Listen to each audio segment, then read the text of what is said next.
Hey parents, this is an extra opportunity for you um, to give your children some extra reading opportunities.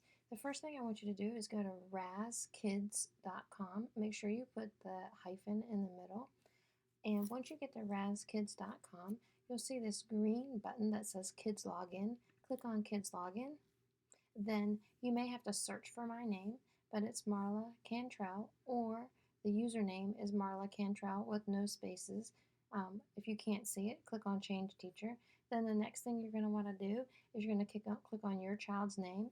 I put an F8 kid in our class just for me to show you. So I'm going to click on Gary.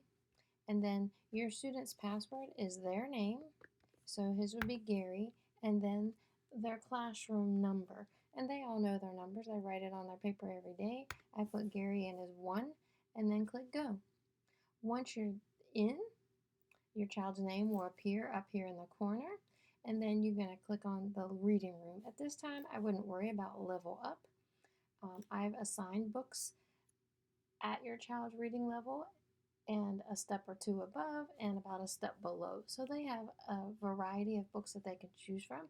They click on reading room, and then they can choose from the books that are within their level. So you can see there's several different books here.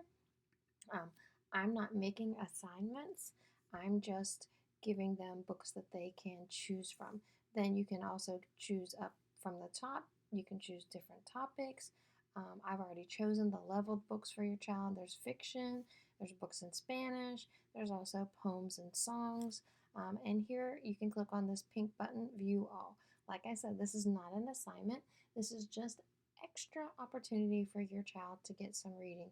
If you have any questions, please ask me. Be sure when your child's finished that they click on Log Out, and it'll take you back to the original page. Thanks so much. I hope they enjoy lots of reading.